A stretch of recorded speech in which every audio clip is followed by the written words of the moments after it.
had also started with self-publishing, and she was also of this opinion that this is, it all depends on getting your book to the market to the people who are your loyal followers. You don't need a million followers, because even if you have a million followers, not everybody is reading or following what you are saying. So ultimately you need those 10, 20, 30 people who are so loyal to you that they will always come back to your content and what you're writing, and they will buy your book every time. It's like having those loyal friends. Which is your favorite author, or which is your favorite book that has really inspired you maybe to become an author?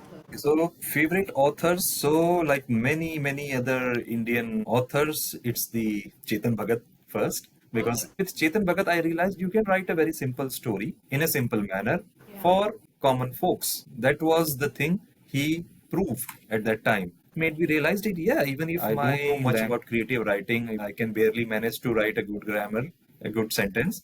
Maybe I can write a book too. But at that time, that was just a thought. I never thought about writing a book. But yeah, Chetan Bhagat was you can say, the first one who sown the seed of writing in my head. But he definitely sowed the seed of reading, because after reading Chetan Bhagat, I started reading a lot.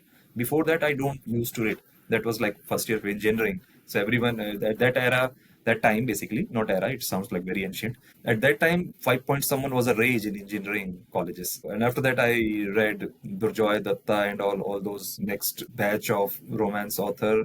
And then I shifted to Ashwin Sanghi and I read this book, Krishna Ki. And then I realized, oh, we have good crime, thriller, adventure authors as well. So it's not just about romance, we have other genre as well.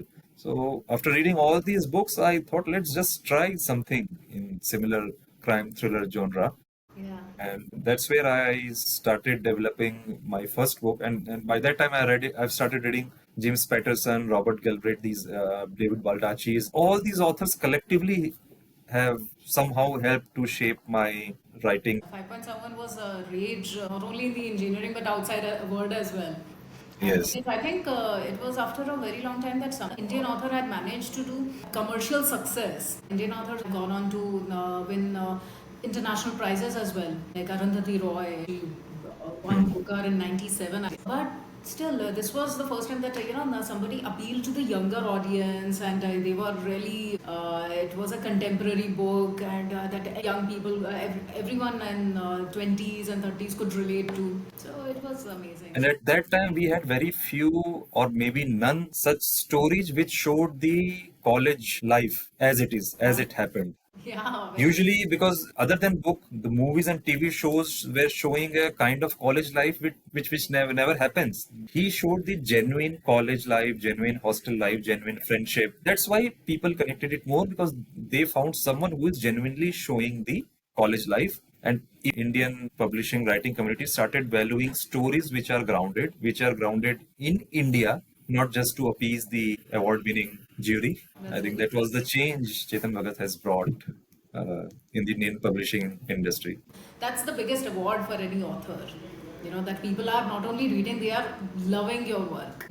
You can say subconsciously learned from him, because if you see the spy thriller stories that are popular in pop culture, it is always set in different countries in Europe. Even if you see the Indian spy thrillers, most of them, they are saving in India, but they are operating in Europe for some reason. So I made sure with my JV Songlaki series that my books will always be set in India, so that the common folk would relate to it.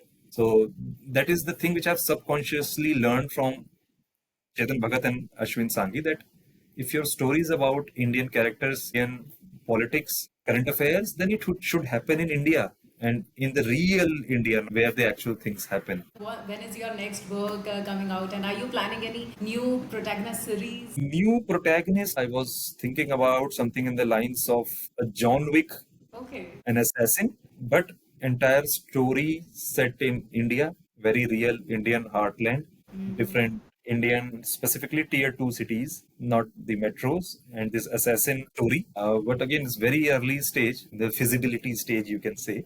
But definitely the other story, my JV Solanki series, I will keep on writing. I already have 3 books lined up for release. It's just I'm polishing them a little bit more before releasing, and I'm writing the 4th one also, which is set in the border, India-Pakistan border in Rajasthan. You could easily be the busiest author in India. And I have five more books in JV Solanki series. The idea is already there in my mind. The rough plots are already ready. I just need to prioritize them, which to take first. I mean, I look at you and I see numbers. Okay, three already, in editing stage. Then one more, protagonist series, eight, Yeah. five more. Yeah. Wow, Because that's I amazing. have this fear in my mind that if, for example, if suddenly tomorrow I don't have any book to edit and I only have to write a new book, maybe I'll get panicked, I get an anxiety, and I might not be able to complete that book. If my mind stops working from today onwards, I can't write anything. I still have three, four books. So So that's a kind of mutual fund of books I keep with myself. that's where your push comes from.